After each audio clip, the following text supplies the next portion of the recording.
চতুর্থ শ্রেণীর প্রিয় শিক্ষার্থী সালদার স্যার ইউটিউব চ্যানেল থেকে তোমাদের সবাইকে স্বাগতম। আজকে তোমাদের জন্য আরও একটি নতুন ভিডিও নিয়ে এসেছি। প্রশ্ন হচ্ছে 7 গণিত মডেল প্রশ্ন, অর্থাৎ আমি ইতিপূর্বে 6টি সেট আমার ইউটিউব চ্যানেলে দিয়ে দিয়েছি। তোমরা আমার ইউটিউব চ্যানেলে গিয়ে বাকি 6টি সেট দেখে আসতে পারবে।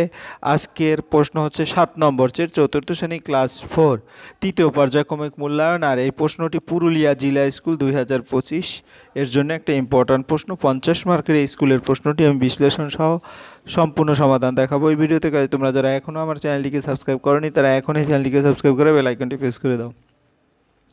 তৃতীয় পর্যায়ক্রমিক মূল্যায়নের এই প্রশ্নটি তোমরা দেখতে পাচ্ছ যে পুরুলিয়া স্কুল।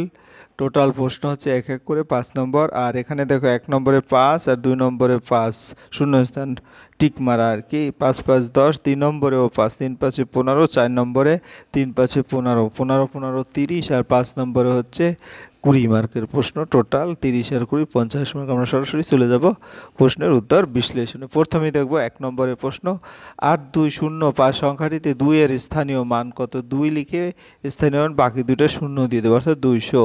তারপরে 2 অঙ্কের বৃহত্তম মৌলিক সংখ্যা হলো কোনটি? 2 অঙ্কের বৃহত্তম মৌলিক সংখ্যা 97। তারপরে 6 এর মৌলিক উৎপাদক সংখ্যা হলো কত? 6 এর মৌলিক উৎপাদক সংখ্যা 2টি। হ্যাঁ, যেমন 2 আর 3। একটি ইটের তল সংখ্যা হলো কয়টি? একটি ইটের তল সংখ্যা 6টি। আমরা যদি একটি ইট দেখি, এরকম করে একটা ইট, ঠিক আছে, ভালো করে যদি দেখো তোমরা, সেখানে কিন্তু 6টি তল পাবে, ঠিক আছে। এরকম আঁকবে, আঁকার পরে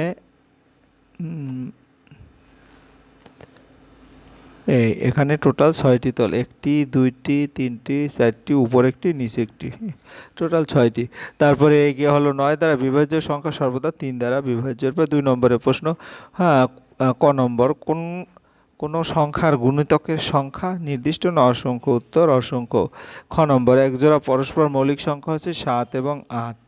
তারপরে গ নম্বর, 4 এর উৎপাদক সংখ্যা 3টি। কিভাবে? 1 2 এবং 4। তারপর অর্ধেক ডিমের তল সংখ্যা কয়টি? 2টি। একটি সরল রেখা আঁকতে কম করে কটি বিন্দুর প্রয়োজন? 2টি বিন্দুর প্রয়োজন। আমরা 1 আর 2 দেখালাম। এবার 3 নম্বরের প্রশ্ন। 3 নম্বরের প্রশ্ন কি বলেছে? নিচের প্রশ্নগুলোর সংক্ষিপ্ত উত্তর দাও। এখানেও কিন্তু 1 মার্কের প্রশ্ন, হ্যাঁ, অর্থাৎ 15 5 মার্ক। দুটি জোড় সংখ্যার গুণফল সর্বদা কি হয়? জোড় হবে। যেমন 2 গুণ 2, 2 2 4। তারপরে 3 গুণ 6, 3 6 18, 3 না, এটা 3 তো বিজোড় হয়ে গেল।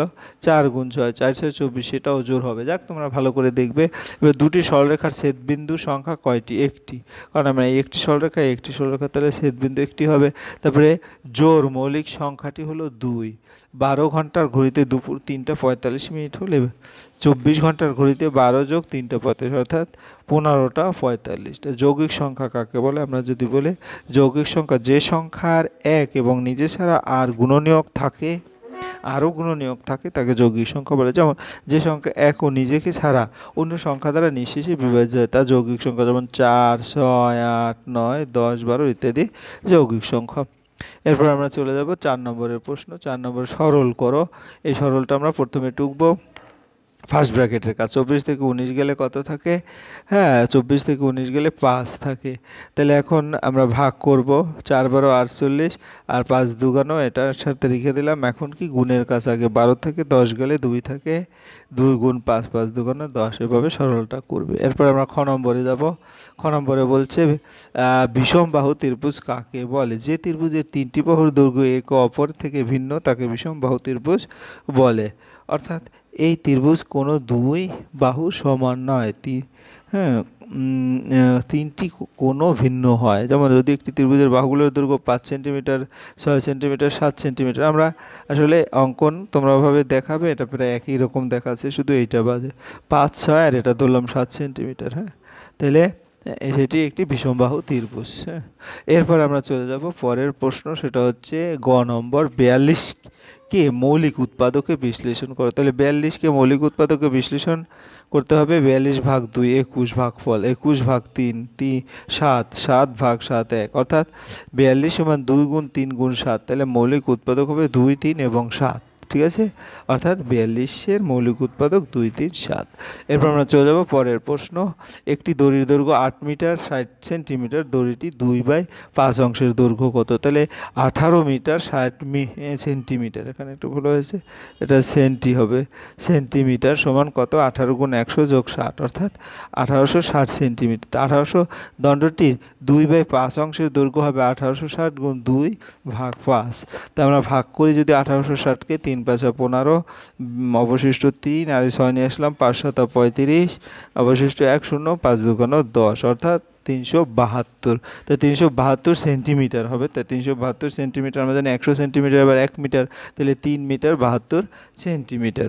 এরপর আমরা চলে যাব 9 নম্বরের প্রশ্ন। 5 আর 0, 4 অঙ্কগুলি দ্বারা গঠিত 4 অঙ্কের বৃহত্তম ও ক্ষুদ্রতম সংখ্যা বিয়োগফল কত? তাই 5 8 0 4 অঙ্কগুলো দ্বারা 4 অঙ্কের বৃহত্তম সংখ্যা সবচেয়ে বড়টাকে 8 5 4 0, অঙ্কগুলো দ্বারা 4 অঙ্কের ক্ষুদ্রতম সংখ্যা হচ্ছে 4 0 5 8, তাহলে বিয়োগফল হচ্ছে 4 4 8 2। এরপর আমরা চলে যাব পরের প্রশ্ন, সেটা হচ্ছে 5 নম্বরের প্রশ্ন। একটি কুমড়ার ওজন 4 কিলোগ্রাম 600 গ্রাম, এর থেকে 800 গ্রাম কুমড়ো অর্পণকে, তাহলে আমরা লিখবো অর্পণকে দিল 800 গ্রাম, 1 কিলোগ্রাম 250 গ্রাম তো অর্ণবকে দিল 200, এটা হচ্ছে অর্ণবকে দিল 1 কিলোগ্রাম 250 গ্রাম, এবং অহনাকে দিল 1 কিলোগ্রাম 50 গ্রাম, আর 650 অঙ্কিতাকে দিল 650 গ্রাম। হ্যাঁ, এরপরে টোটাল মোট দিল কত? দেখো এখানে শূন্যগুলি যে সবগুলি শূন্য থেকে শূন্য নেমে যাবে, 3টা 5, 3 5 15, 5 হাতে থাকলো 1, 6 2 8, 8 আর 16 1 17, অর্থাৎ 1750 গ্রাম। আবার 1000 গ্রামে 1 কিলোগ্রাম, এই কারণে 1000 গ্রাম 1 গ্রামে 1 কিলোগ্রাম এখানে চলে আসবে, 1 আর 1 2, 2 আর 1 3, অর্থাৎ 3 কিলোগ্রাম 750 গ্রাম হবে দেওয়া। আর বাকি মোট কিলো কুমড়া হচ্ছে 4 কিলোগ্রাম 600 গ্রাম, আর দিয়ে দিল 3 কিলোগ্রাম 750 গ্রাম, তাহলে এখানে 0 0 মিলে যাবে, আর এখান থেকে একটা ধার আনলাম, 10 হয়ে গেল, 10 থেকে 5 গেলে 5 থাকে, আর 6 এখানে আছে হলো 5। হ্যাঁ, তাহলে 7 এখান থেকে 1 কিলোগ্রাম মানে 1000 গ্রাম ধারালাম, 1500 থেকে 7 গেলে 8, ঠিক আছে, তাহলে আর এখানে 0 কিলো, অর্থাৎ 850 গ্রাম পরে রইল। এরপর আমরা চলে যাব খ নম্বরের প্রশ্ন।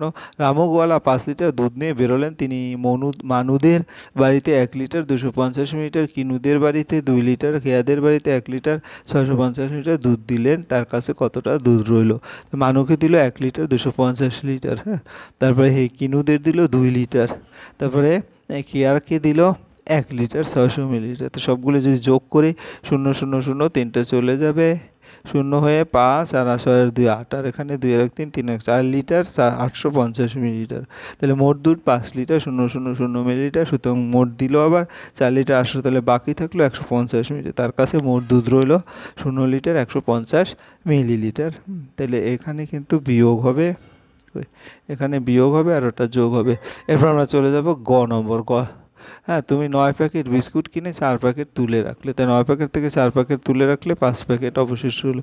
1 প্যাকেটে আবার 15টি বিস্কুট, 15টি করে 5 প্যাকেটে, হ্যাঁ, প্যাকেটে এভাবে আমরা দিয়ে দেবো, প্যাকেটে বিস্কুটে মোট বিস্কুট 15 × 5 75টি বিস্কুট। এখন 75টাকে 10টা ভাগ করবো, কারণ 10 জনকে দিয়ে দেবে, তাহলে 10 ভাগ 5, 7 10 70, বাকি রইল 5।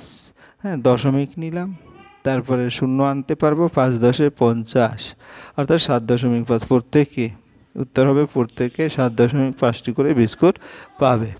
এরপরে ঘ নম্বর, গল্প লেখো কষে দেখো ঝুড়ির সংখ্যাটি আপেলের সংখ্যা। তাহলে আমি যদি গল্পটা তৈরি করি, 5টি ঝুড়িতে 600টি আপেল থাকলে 8টি ঝুড়িতে কতটি আপেল থাকবে? তাহলে আমরা উত্তর যদি বলি 5টি ঝুড়িতে, হ্যাঁ, আপেল আছে 600টি, সুতরাং একটি ঝুড়িতে আপেল থাকবে 600 ভাগ 5 120টি, সুতরাং 8টি ঝুড়িতে 5 12 60 যেটা আর কি, হ্যাঁ, 8টি ঝুড়িতে এবার গুণ হয়ে যাবে 120 গুণ 8 8 12 96, অর্থাৎ 960টি, তাহলে 8টি ঝুড়িতে আপেল আছে 960টি। এই ছিল তোমার সামগ্রিক যে প্রশ্ন এবং তার সমাধান। পরিশেষে বলবো, তোমরা যারা এখন আমার চ্যানেলটিকে সাবস্ক্রাইব না করে আমার ভিডিও দেখছো, এখনই চ্যানেলটিকে সাবস্ক্রাইব করে বেল আইকনটি প্রেস করে দাও।